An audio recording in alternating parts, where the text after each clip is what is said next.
पर ये इन्होंने क्या किया, ये लाल किले पे चढ़ गए, वहां से उन्होंने तिरंगा झंडा हटाया, वहां खालिस्तान का झंडा लगाया और फिर वहां पे नारेबाजी की, खालिस्तान जिंदाबाद की। ये दिल्ली की घटना है, देश की राजधानी की। पंजाब में ये जो अलगाववाद है, चरमपंथ है, कट्टरपंथी जो स्थिति है, वो किस चरम पे अभी पहुंच गई है, ये आपको जानने की जरूरत है।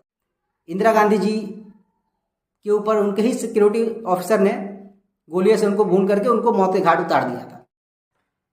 नमस्कार भाई लोग, जय हिंद जय भारत। तो आजकल एक घटना जो घटी है हाल फिलहाल में, बहुत चर्चा में बनी हुई है, जो कुलविंदर कौर और कंगना रनावत वाली जो घटना है, उस पर हम चर्चा करेंगे।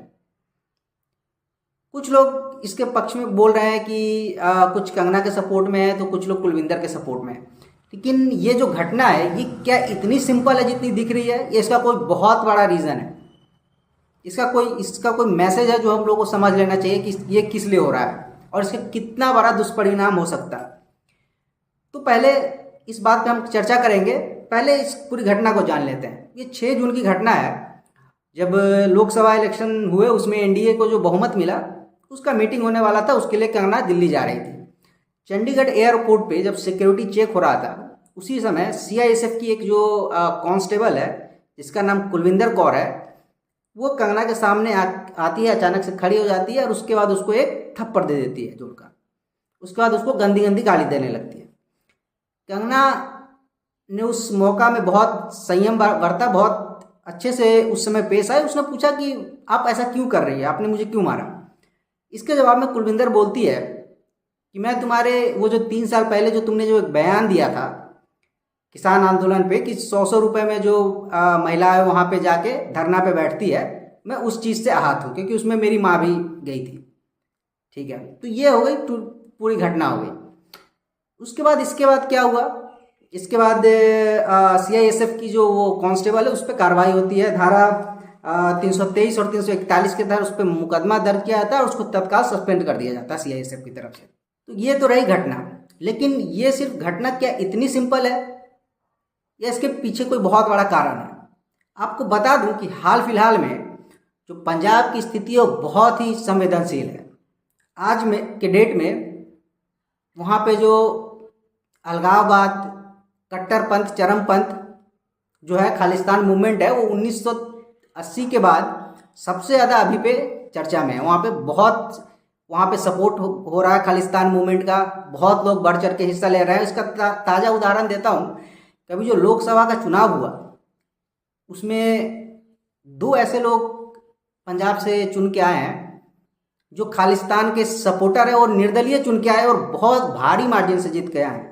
इसमें एक अमृतपाल है, जिसको एनएसए के तहत वो अभी असम के जेल में बंद है। वहाँ से वो चुनाव लड़ता है और वो खड्डूर साहब से निर्दलीय जीतता है और बहुत बड़े मार्जिन से, लाखों के मार्जिन से जीत रहा है।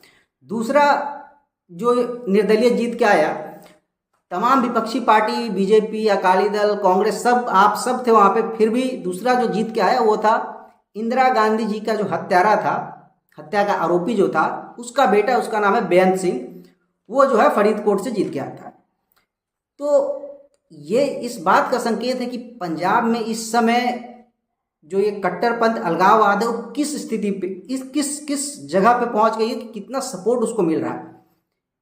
जब ये ऑपरेशन ब्लू स्टार की इस साल जब जयंती मनी है, पिछले साल भी, तो खुलेआम वहाँ पे नारेबाजी होती है, खालिस्तान जिंदाबाद, हिंदुस्तान मुर्दाबाद। इसका खुलेआम जो अमृतसर का जो स्वर्ण मंदिर है, वहाँ पे नारेबाजी होती है, वहाँ पे उसका सभा होता है, सम्मेलन होता है, वहाँ झंडे दिखाए जाते हैं। मतलब पंजाब का स्थिति तो अभी इतना खराब है वहाँ पे भाई लोग, कि मतलब नशा में तो युवा वहाँ पे है ही बेकार हो गए हैं सारे। मतलब इस तरीके से वहाँ पे ये कट्टरपंथ आ गया है कि वहाँ जो कनाडा से उनके जो आका बैठे हुए हैं, वहाँ पे फंड भेजते हैं। यहाँ पे खुलेआम मर्डर हो रहे हैं। मूसेवाली की घटना देख लीजिए। जितने भी पंजाबी एक्टर, सिंगर है, जितने, उन सब से रंगदारी पैसा लिया जाता है, जो खालिस्तान मूवमेंट में उनका पैसा लगता है। अभी खालिस्तानी जो है समर्थक जो है, ये लोग जो है अब किसानों के बीच में घुस गए। किसान आंदोलन जो हुआ है हाल फिलहाल में, उसमें इन लोगों की बहुत बड़ी भागीदारी रही है।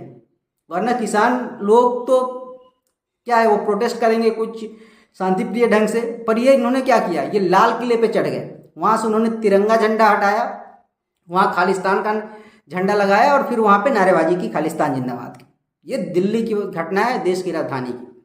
तो भाई लोग, कुछ लोग जो है सिर्फ इसलिए कुलविंदर को सपोर्ट कर रहा है कि वो कंगना को पसंद नहीं करते, लेकिन ये इतनी छोटी बात नहीं है।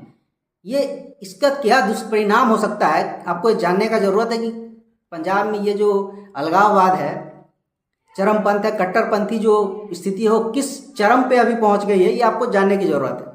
क्योंकि किसी सिक्योरिटी फोर्स के ऑफिसर के द्वारा इस तरीके का बर्ताव, क्योंकि सिक्योरिटी फोर्स किसी की रक्षा के लिए होती है, उसके साथ चलते हैं बड़े बड़े मंत्री हैं, प्रधानमंत्री है, गृह मंत्री हैं, मंत्री है, मुख्यमंत्री है, उनके साथ सिक्योरिटी फोर्स चलती है।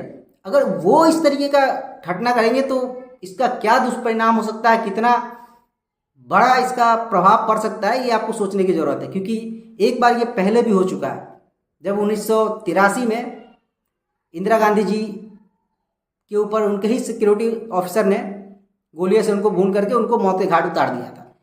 उसके बाद क्या हुआ भारत में, कितने लोगों की जान गई, कितने के घर जले, ये किसी से छुपा हुआ नहीं है। तो ये स्थिति दूसरी बार नहीं आए, फिर से नहीं आए, उसके लिए पंजाब सरकार को, भारत सरकार को इस पर गहन सोच विचार की ज़रूरत है। वरना वो दिन दूर नहीं है जब कश्मीर की तरह पंजाब में भी आर्मी को इम्प्लीमेंट किया जाएगा और भारी पैमाने पे किया जाएगा इन सबको न्यूट्रलाइज करने के लिए।